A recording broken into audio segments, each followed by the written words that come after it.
Avant toute chose, j'aimerais inviter plutôt à nous rejoindre Coco. Coco, que certains d'entre vous connaissent et ont déjà eu l'occasion de rencontrer sur sur tous les événements qu'on organise. Alors Coco, on ne t'entend pas parce que ton micro est coupé, il faudrait penser à l'activer. Celui-là. Ton micro, voilà, super. Donc Coco, bienvenue à toi sur ce live. Tu vas, avec Egon, nous prêter main forte ce soir, puisque Whitley Strieber va nous rejoindre dans une seconde, et il est déjà arrivé, pour ainsi dire. Et donc merci encore Coco de nous aider pour la traduction de cet échange. Merci. D'avance, pardon à toutes les personnes qui pourraient être déstabilisées par, on va dire, les traductions de français à l'anglais. On fait au mieux, hein. L'interprète que nous avions pour ce soir, qui travaille avec nous sur le congrès, n'a pas pu être présente pour des raisons de santé et qui est annulée au dernier moment. Donc Coco a décidé et a accepté de nous rejoindre. Donc soyez indulgents s'il vous plaît dans les traductions. Et si vous avez des choses que vous ne comprenez pas, regardez dans le chat, il y a des gens qui vont traduire certains échanges qui pourraient vous échapper. Alors, concernant notre prochain conférencier, beaucoup parmi vous le connaissent, hein, vous avez eu l'opportunité sûrement un jour de lire un ou plusieurs de ses ouvrages. C'est un écrivain dont les œuvres sont tous des best-sellers. Il a été dans les années fin 80-90 un acteur majeur dans le domaine des abductions et des rencontres exogènes. Il est surtout lui-même expérienceur et a subi à de très nombreuses reprises, des contacts avec ceux qu'il nomme ses visiteurs.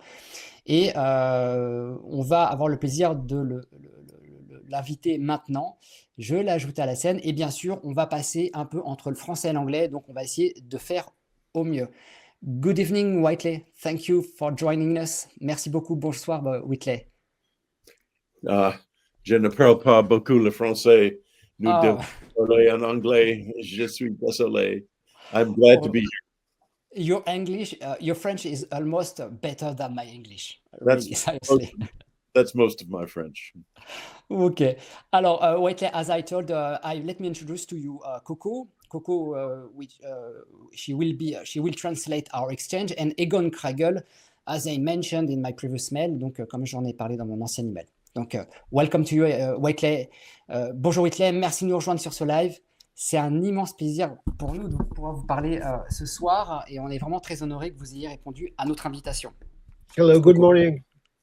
Thank you, Whitley. Thank you so much for joining us on this live show. It's a great pleasure to have you with us tonight, and we are all honored that you have accepted our invitation. Thank you, Whitley. Yeah, it's a privilege. It's a real privilege to be able to exchange with you, Whitley. And well, thanks. Alors, Whitley, I'm going to talk in French first, and Coco will translate just after, in French for the people who are following this broadcast live. Comme vous le savez, Whitley, Marie-Thérèse de Brosse, ne peut malheureusement pas être présente avec nous aujourd'hui, mais elle vous transmet ses salutations, et vous aurez le plaisir, bien sûr, de la revoir sur le congrès cet été, et nous lui transmettrons d'ailleurs toutes nos pensées et notre soutien. As you know, Marie-Thérèse de Brosse is unfortunately unable to join us tonight, but she sent her best regards to you, and you will have the pleasure to see her at the Congress with us this summer, and our thoughts and our prayer go out to her, reach out to her. Yes, mine too, if she's ill. I'm sorry to hear that. Oh, she will be fine this summer, no worries. And she's probably watching this broadcast live. Yeah. So, Whitley, comme je vous l'ai dit dans mes précédents échanges, votre présence sur le prochain congrès EX-SITU est vraiment très significatif pour nous parce que vous avez été avec Bob Hopkins et John Mack à l'époque, eh bien, un véritable fer de lance, si je puis dire, dans la démocratisation du phénomène des abductions, grâce à un premier ouvrage qui se nomme Communion et qui est venu un peu chambouler le sujet OVNI. So, Whitley, as I told you, your presence at the next Congress is very significant, and for all of us, because you were with Bob Hopkins and John Mack back in the day, a real spearhead, and if I may say so, in the documentation of the adoption phenomenon, thanks to your first book, Communion, which turned the UFO subject upside down. Yes, it did. It is.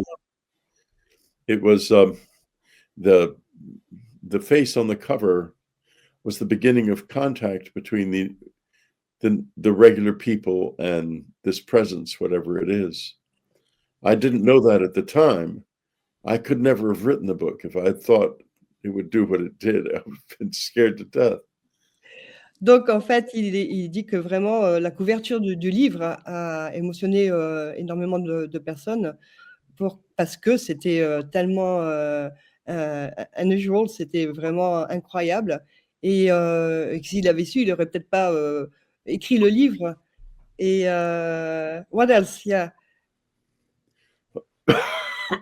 Excuse me, I have allergies today. The book, it was an explosive thing. It elicited hundreds of thousands of letters from around the world from people who had seen this figure. Donc, en fait, excusez-moi, sorry, Whitley, I'm not used to translate, so I don't want to lose what you say. So you say that the book a eu un impact énorme sur la population et que vous avez reçu des dizaines de milliers de lettres concernant des personnes qui avaient vécu ce phénomène. Go ahead. Those letters for many years were just kept in a storage space by me and my wife. But now they are archived at a big university in the States, Rice University. OK. Donc, toutes ces lettres ont été mises dans un carton, laissé à la maison, dans son garage. Et finalement, il les a toutes retransmises et chargées à l'université. Which university you said? Rice University in Texas. Voilà, l'université de Rice, Texas. Donc, Right. elles sont archivées là-bas. Whitley, I have a question. Is it true that the manuscript of Communion was rejected by 13 publishers before your agent find a way to publish it? Alors, est-ce que c'est vrai que le livre Communion a été rejeté par 36 13, pardon, 13. 13. Ouais, 36 maisons d'édition et qui l'ont refusé. Est-ce que c'est vrai? Is it true? Yes, it is a lot of publishers. I don't remember the exact number, but I also the agent I first had quit. He wouldn't represent it, and then another agent came along and did represent it, and he didn't have so much trouble. Donc en fait, il avait déjà contacté un premier, comment on appelle ça, un premier Un agent? un premier agent Un agent. qui n'a pas du tout voulu travailler avec lui. Un deuxième est arrivé et avec lui, l'histoire a commencé. D'accord. Alors moi, j'avais une petite question. Il y a eu Communion et il y a eu un après-Communion, parce qu'ensuite, vous avez rédigé l'ouvrage Transformation, puis d'autres ouvrages, bien sûr, ont suivi. On sait qu'il y a beaucoup d'expérienceurs qui n'osent pas s'exprimer pour la plupart sur les phénomènes qu'ils vivent. Qu'est-ce qui vous a convaincu, Whitley, de prendre cette voie pour libérer votre parole sur les phénomènes que vous viviez?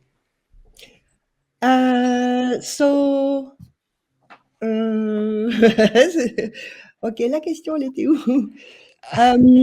This book, Communion, is a collection of your personal experiences. Non, c'est celle d'après, Coco. C'est l'après-communion. An after communion. C'est Ouais. transformation. Et ouais. So then there was the post-communion period. As you went on to write the book Transformation, sorry, it was that one. Yes. Followed by others. As we all know, most experiencers don't dare speak out about the phenomena they experience. What convinced you to take this path to free your voice about the phenomena you were experiencing? Well, first, after I realized that these strange beings were real, I was horrified. It took a long time. It took a couple of months before I realized this. But then I decided, well, how remarkable. And I started to walk out into the woods in the night to try to see if they would come back. Alors, en fait, au tout début, il a été horrifié. J'ai loupé le début. Oui, il a été horrifié par ce qu'il avait Il a été vécu. horrifié par ce qu'il vivait et Par parce les que êtres surtout qu'il Et puis voyait. ça, contre, et puis ça a pris du temps. Et il dit qu'à la fin, à la fin, il a été capable d'aller dans les bois pour savoir dans les si bois il allait les revoir, en fait. Oui. et de confronter sa peur, en fait. Dans Absolument. Transformation, il confronte vraiment sa peur pour aller au-delà de ça. Merci. Thanks, Whitley. Alors, j'ai une question un peu personnelle à poser à Whitley que je n'avais pas prévu de poser, Coco. Je Oui. pense que vous pourrez traduire facilement. Oui. Il y a un phénomène assez étrange qui se produit lorsqu'on lit Communion et Transformation. C'est un phénomène qui réveille certaines angoisses, peut-être chez certains expérienceurs. Pour moi, ça a été le cas. Comme si le livre contenait une sorte de... était codé, ça paraît un peu insensé. Est-ce que vous pouvez traduire? Yeah, as you, I think you mentioned it before in your book of Transformation, that he had influences some people to come to be awake about their own experiences, and it's like inside there was a coding message that people started to feel anxiety, to feel themselves like. Feeling part of the experience as well, and they Est-ce qu'il a started déjà to. eu, est-ce qu'il a déjà eu justement des gens qui lui ont rapporté cela, justement? Yeah.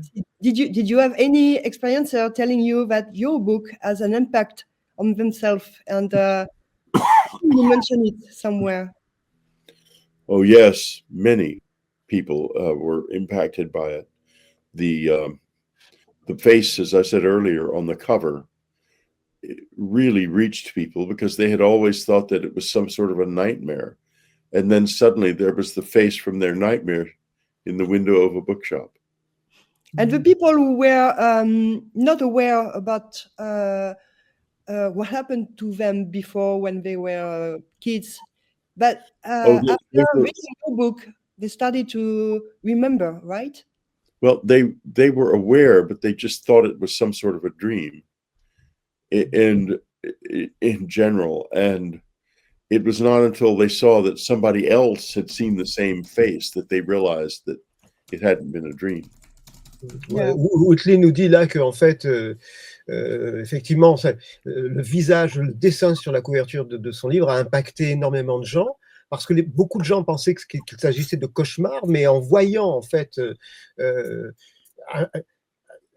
la représentation commune pour eux, que d'autres personnes voyaient les mêmes visiteurs que lui, voilà, ça a déclenché en fait des réactions absolument incroyables autour du monde, et en fait les souvenirs ont ressurgi chez des gens qui d'un seul coup se sont dit, moi aussi j'ai été confronté à de telles entités. D'accord. Merci, Egon. I have another question for you, Whitley. In French, for sure, first. Comme vous le savez, les États-Unis jouent un peu le rôle de baromètre, en fait, et tendent à démocratiser tous ces sujets en France et en Europe. Donc, ça veut dire que si les États-Unis, ces sujets ne sont pas abordés, en France, eh bien, ils ne sont pas pris au sérieux. Alors, par exemple, la question OVNI reste encore un sujet sensible, et le sujet des abductions, c'est carrément un sujet tabou pour nous en France. Alors moi, la question, c'est, avec les événements de ces dernières années, les éditions au Sénat et plus récemment les manifestations de ces drones partout dans le monde, est-ce que vous pensez que le monde est prêt à ouvrir davantage la porte au sujet des abductions? Est-ce qu'aux États-Unis, le sujet est de plus en plus pris au sérieux, ou bien l'a-t-il toujours été quelque part? So, as you know, the US is acting as a kind of barometers, tending to democratize all these issues in France and Europe. For example, the UFO issue is still a sensitive one, and the subject of abduction almost taboo. With the events of recent years, the Senate hearings, and more recently the drone protest around the world, do you think the world is ready to open the door more to the subject of abduction? Or is the subject being taken more seriously in the US, or has it always been serious? It has been very serious behind the scenes, but the public stance of the US government is that they don't even want to touch this, and neither do the politicians. Ça a toujours été, sorry, Whitley, ça a toujours été un sujet sérieux, mais les gens ne sont pas. So what did you say that the people are not? Ça reste un peu dans la coulisse parce que les politiciens ne veulent pas aborder ce sujet-là, en fait. Voilà, c'est ça. Merci, Egon.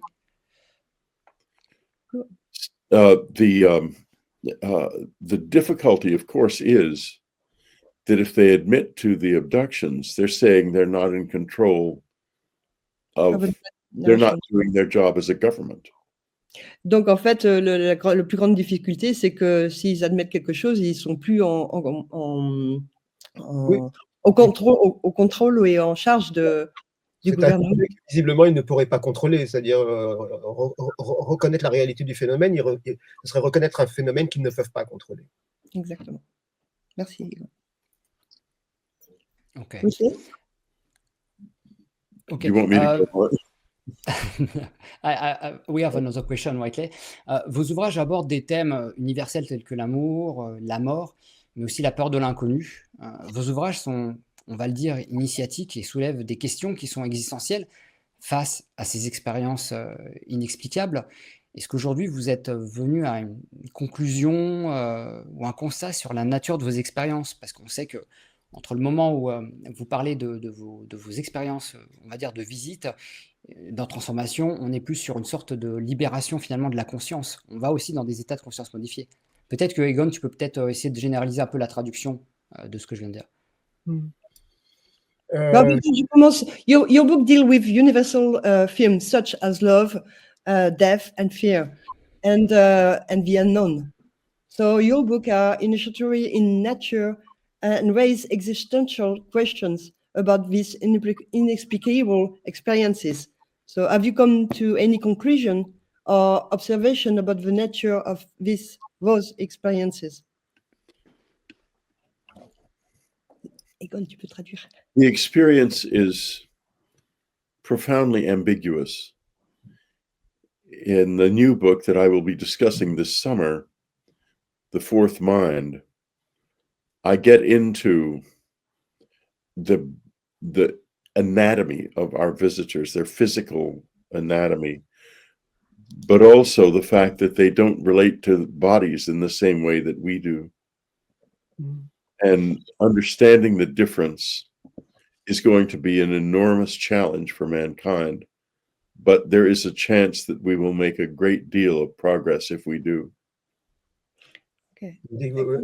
Whitley dit que de toute façon, donc tout ça est très ambigu, et dans un livre qui va sortir cet été, il s'est penché notamment sur l'anatomie, sur leur anatomie, leur corps, et c'est évidemment extrêmement différent de ce que nous sommes, et donc ça soulève de grandes questions, et peut-être aussi quelque chose d'impossible. Il y a quelque chose d'impossible, voilà. Tout à fait.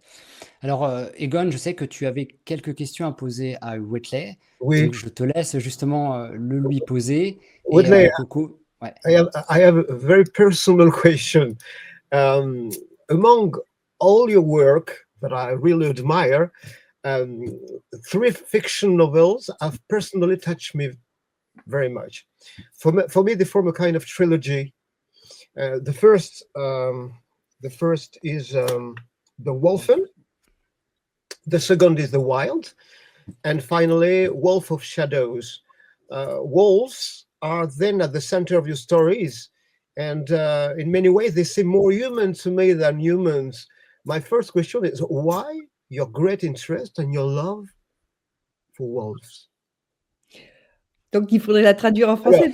Alors ce que je pense qu'on va faire, c'est qu'on va laisser... Je lui dis que parmi les 3 livres, dans toute son œuvre, moi, il y a 3 romans qui m'ont beaucoup touché.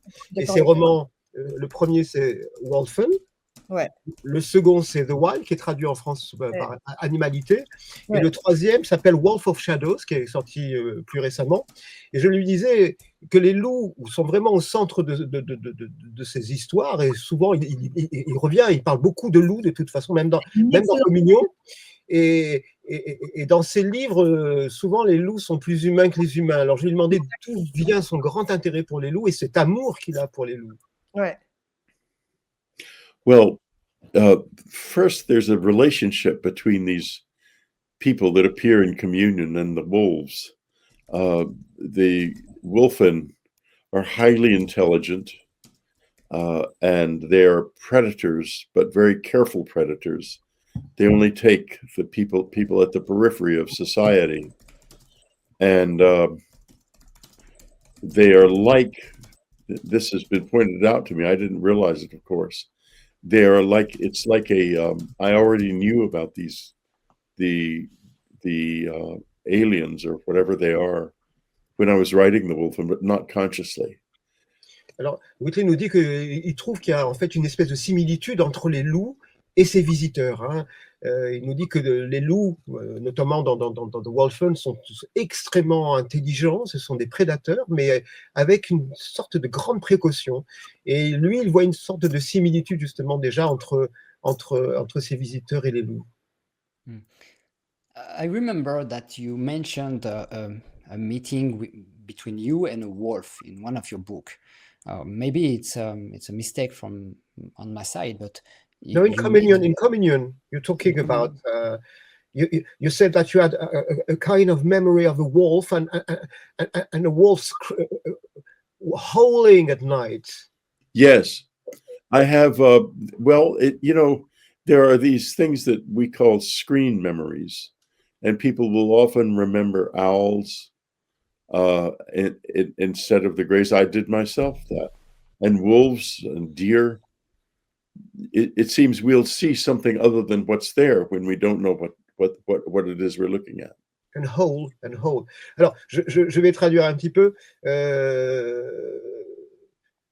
Je lui disais que, en fait, effectivement, Whitley avait abordé un sujet concernant les loups dans Communion, où il disait que il écrivait que, en fait, il avait un souvenir d'avoir aperçu un loup et de l'avoir entendu hurler dans la nuit. Et Whitley nous dit qu'en fait, ce sont aussi des souvenirs écrans, et peut-être des souvenirs écrans justement induits par ces entités, il ne sait pas, mais il dit que des personnes qui ont été confrontées à ces entités peuvent voir par exemple un cerf ou une chouette. La chouette revient dans beaucoup d'histoires, par exemple, de rencontres, d'abductions. It comes down to this. We have to ask some big questions. Why do we see these things? What are we? And where are we going? And how do they relate to us? Because they're somehow not us, these beings. But at the same time, they're part of us and we're part of them. It's necessary to see beyond the point of aliens from another planet, because that might be part of this, but it's certainly not the whole story. Vas-y, tu peux traduire. Oui, il nous dit que ça pose de grandes questions. Hein. D'abord, pourquoi ils sont là, pourquoi ils viennent, et pourquoi parce qu'ils sont ils sont à la fois une part de nous et on est une part d'eux. Hein. Et donc, pourquoi ils interagissent avec nous?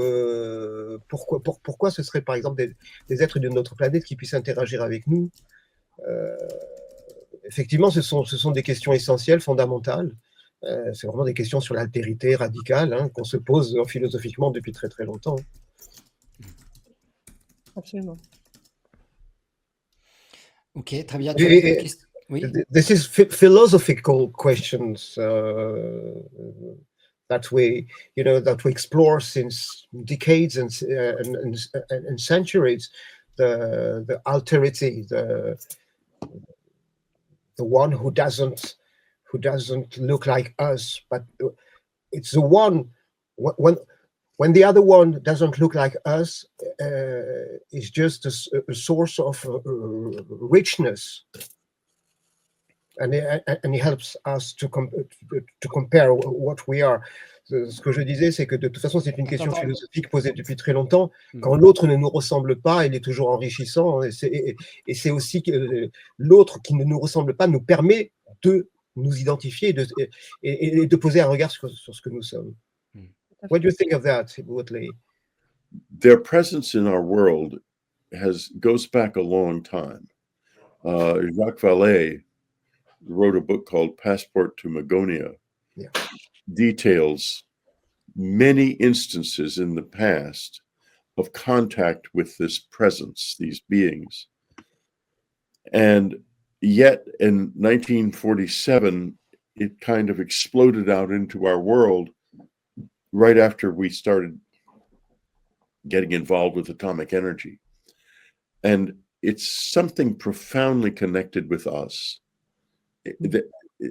and seeks our survival, but is so different from us that we can hardly communicate at all. Whitley nous dit que de toute façon, visiblement, cette présence est là depuis très très très longtemps. D'ailleurs, Jacques Vallée, c'était en 77, a sorti un livre qui s'appelle Passeport pour Magonia, où il avait justement inventorié déjà des tas de rencontres, des tas de confrontations avec ces êtres. Et puis ça a explosé, dit-il, avec l'ère nucléaire, en fait. Hein. On sait d'ailleurs que de toute façon, il y a un tropisme évident entre les manifestations ovnis déjà et les lieux liés au nucléaire.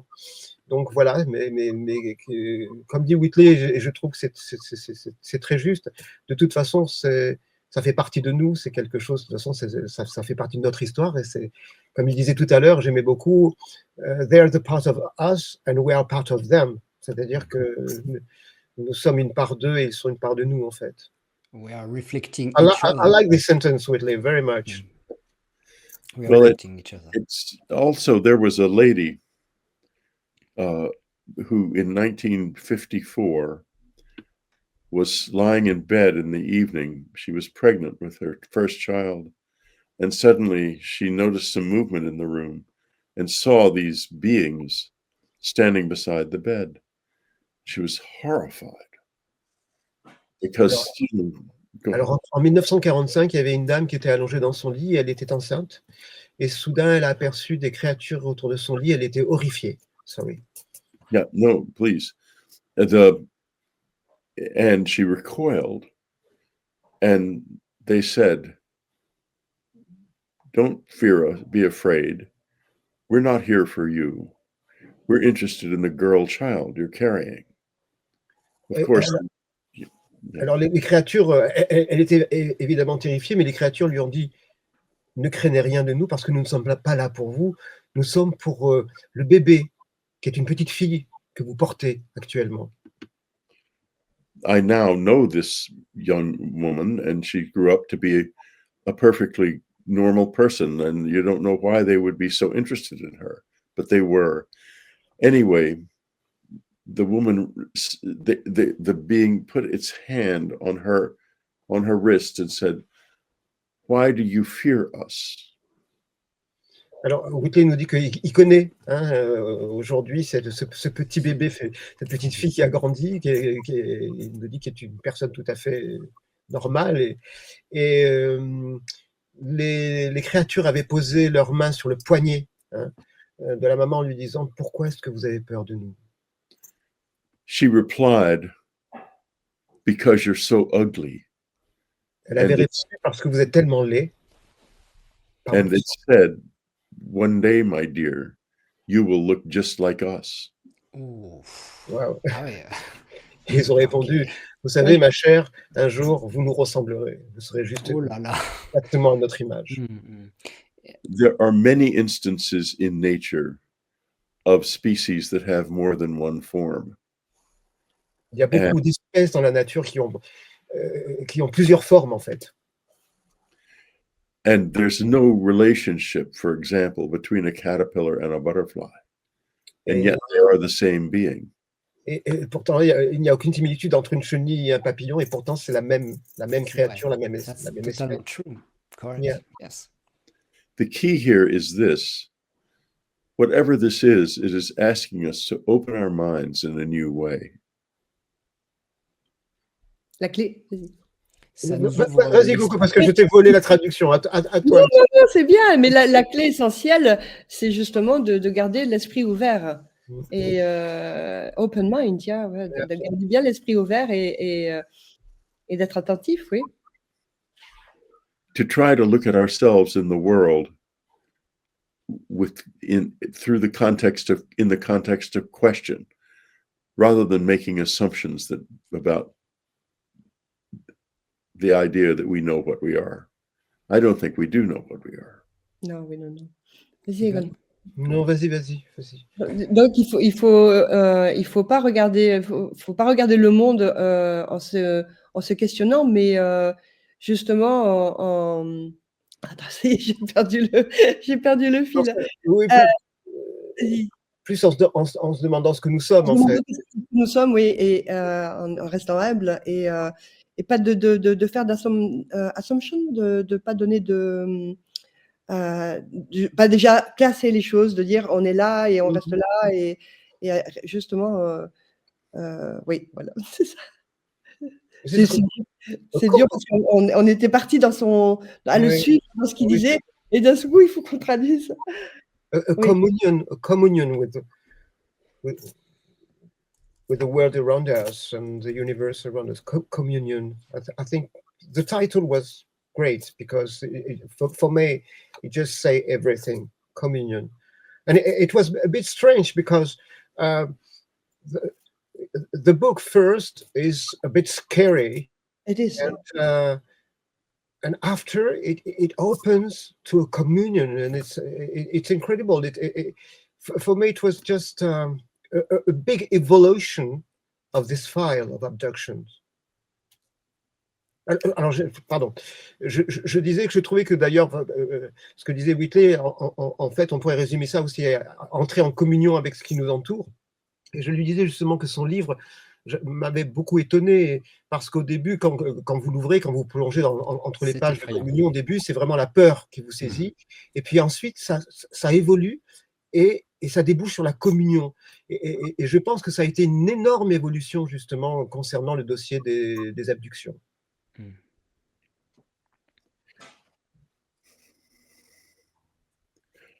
I didn't understand well enough to know whether or not you've asked me another question.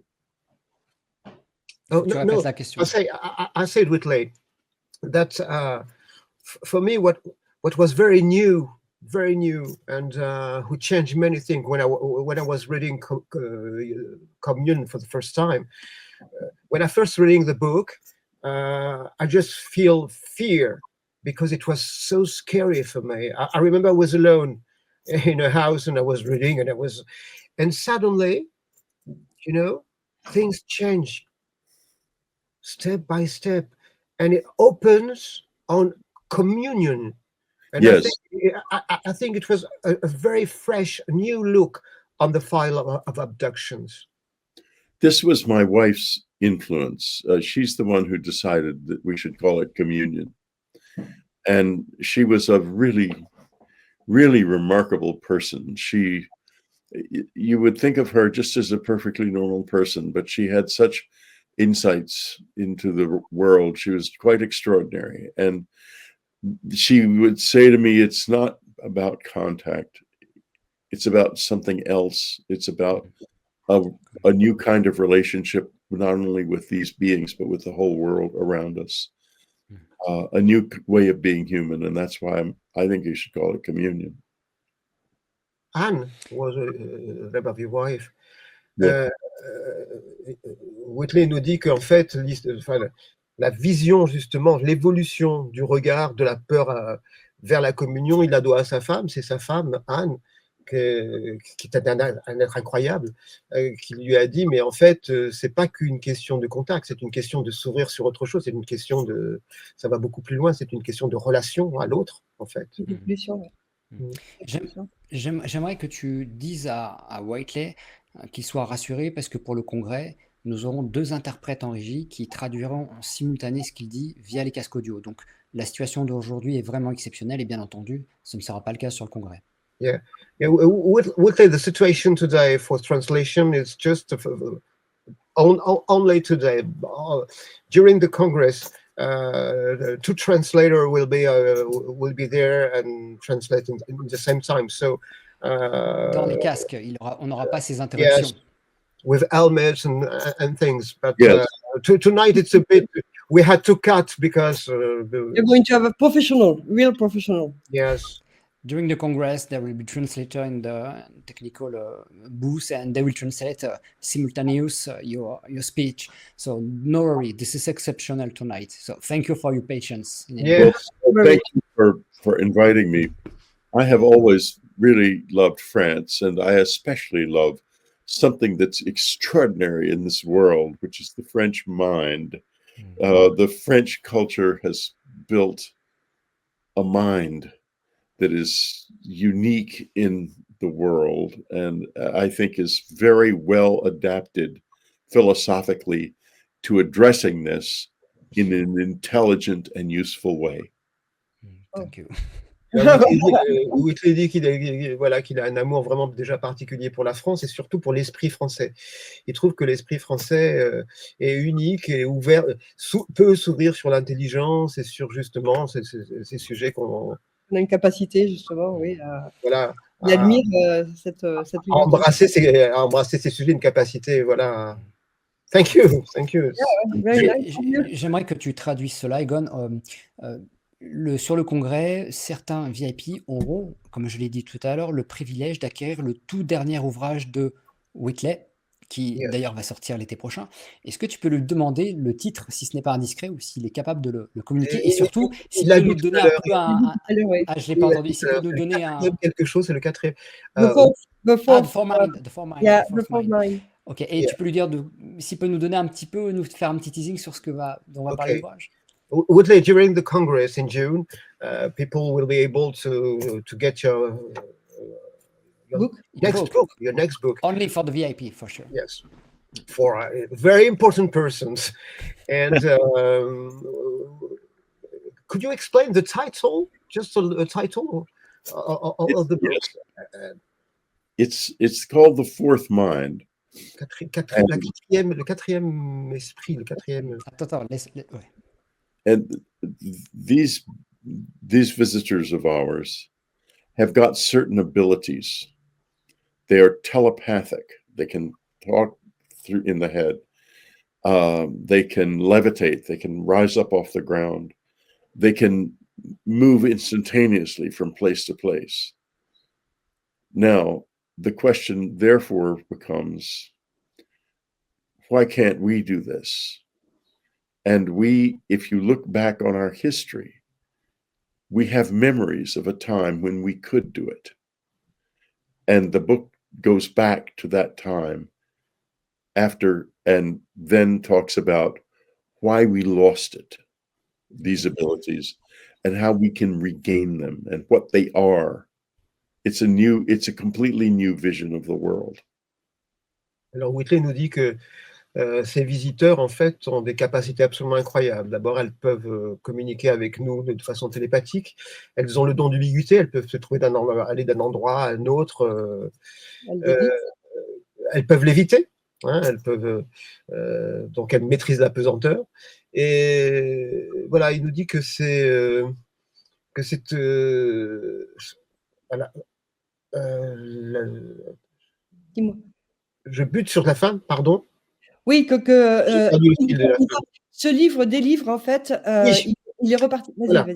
Voilà, et il nous expliquait que, en fait, ces dons, le don que possèdent ces entités, en fait, visiblement, on les a eus. Hein, il y a très longtemps, parce qu'on a des souvenirs. Et donc là, il a décidé d'explorer un petit peu ce qui s'est passé dans le passé et de savoir si on pouvait aujourd'hui retrouver, on est sans doute capable de retrouver voilà, ces vertus cardinales, ces pouvoirs. C'est très intéressant. C'est ça, ouais. Nous avons vraiment hâte de le lire, parce que vraiment, c'est un sujet qui ne me semble pas avoir été exploré avant. We want to read it very soon. We can't wait. It will be January the 15th on Kindle January.